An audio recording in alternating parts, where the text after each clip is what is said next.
Part 11.24 Surah Hud Assalamu Alaikum. Welcome back to Sufi Essence with Hammad Syed, the divine narrative.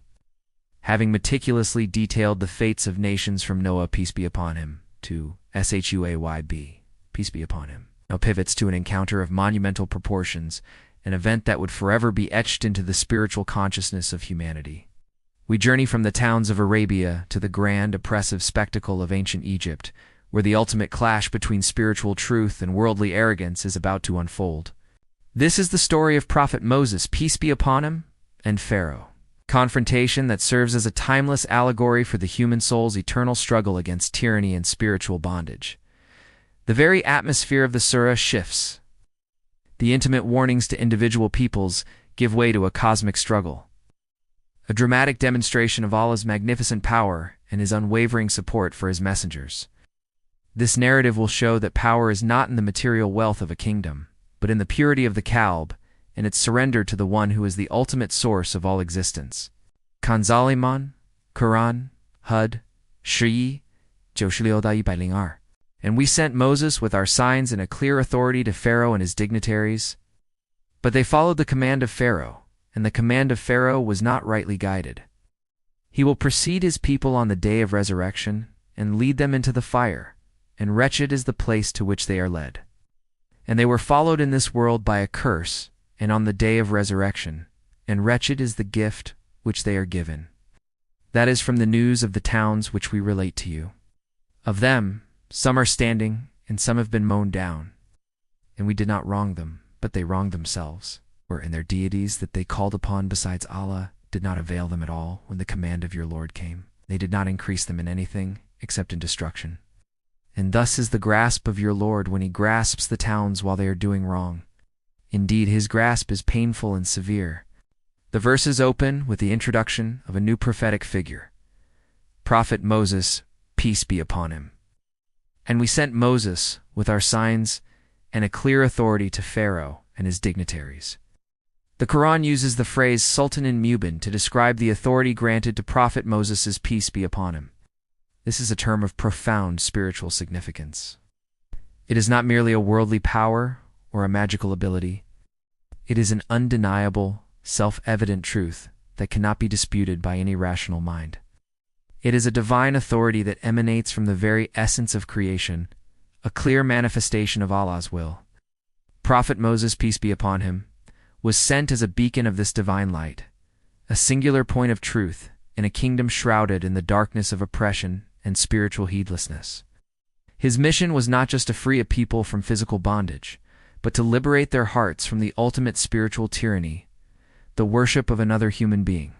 The verses make it clear that while Prophet Moses, peace be upon him, came with divine truth, Pharaoh's dignitaries and his people chose to follow the command of a man whose spiritual direction was utterly misaligned with the divine will. The statement, the command of Pharaoh was not rightly guided, is a profound and poignant truth that a life that is lived in a state of spiritual heedlessness is a life that is spiritually dead. The narrative then takes a dramatic turn, skipping ahead to the ultimate spiritual consequence of this rejection. He will precede his people on the day of resurrection and lead them into the fire. And wretched is the place to which they are led. This is a magnificent and all-encompassing spiritual reality. It is a powerful and unsettling reversal of Pharaoh's worldly role. In this life, he led his people on earth, boasting of his sovereignty and material wealth. In the hereafter, his leadership will be a spiritual disaster. He will be the guide, not to a kingdom, but to the most wretched of destinations. A profound and unsparing indictment of the spiritual heedlessness that can prevent a person from finding their ultimate solace and their ultimate purpose in the One, who is the ultimate source of all existence. The spiritual reality is that a person who is spiritually surrendered to the One, who is the ultimate source of all existence, will find their ultimate solace and their ultimate purpose in the One who is the ultimate source of all existence. The verses further elaborate on this spiritual judgment, and they were followed in this world by a curse and on the day of resurrection. And wretched is the gift which they are given. The word curse lanatan carries a much deeper meaning than its common usage. It signifies a total spiritual banishment and alienation from Allah. It is a profound and poignant truth that a person's spiritual station is not determined by their worldly status, but by the purity of their qalb. This spiritual curse was not only a future punishment, but a spiritual reality that they lived with in this world as well. The lack of spiritual essence, the spiritual sickness of their hearts, was a form of spiritual death, a profound and unending spiritual reality that is at the very heart of our spiritual reality. Their material possessions and power, which they believed would grant them salvation, were in fact the very instruments of their spiritual downfall. The verses are a final and magnificent call to spiritual awakening, a profound reminder that our spiritual destiny is in our own hands and that our choices have eternal consequences. This grand narrative of Pharaoh is then placed in the broader context of divine law, echoing the lessons of the previous stories, that is, from the news of the towns which we relate to you. Of them, some are standing, and some have been mown down. And we did not wrong them, but they wronged themselves. The image of the towns, some standing and some mown down, is a powerful and all-encompassing spiritual reality. It is a testament to the fact that a prophet is not a worldly king who seeks to impress with material wealth or supernatural feats. His integrity is rooted in his profound and unending surrender to Allah's will, a state of being that is beyond all human comprehension. The verses are a final and magnificent call to spiritual awakening. It's a profound reminder that our spiritual destiny is in our own hands, and that our choices have eternal consequences. It is a profound and poignant truth that Allah's justice is a manifestation of his magnificent names, Ar-Rahman and Ar-Rahim. The divine law is that a society that chooses to live in a state of spiritual heedlessness will find its ultimate demise in the very things that it so ardently desires. The verses are a final and magnificent call to spiritual awakening, a profound reminder that our spiritual destiny is in our own hands and that our choices have eternal consequences. The story culminates in a solemn and all-encompassing spiritual truth about the power of the divine command. And thus is the grasp of your Lord when he grasps the towns while they are doing wrong. Indeed, his grasp is painful and severe.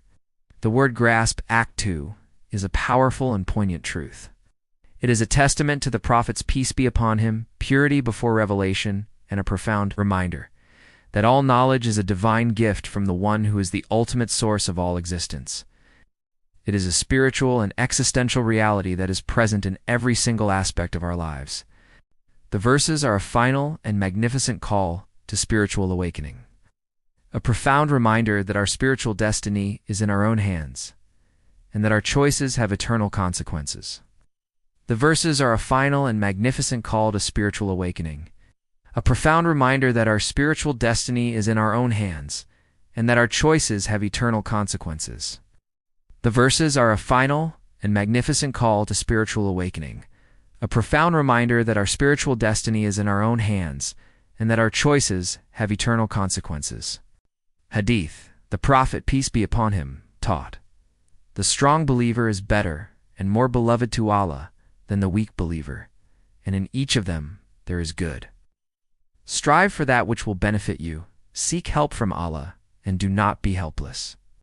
If something befalls you, do not say, 'If only I had done such and such,' but rather say, 'Allah's decree, and what he wills, he does. For if opens the door to the work of the devil,' Sahih Muslim, Hadith 2664. This profound narration speaks directly to the spiritual law that is at the very heart of our spiritual reality.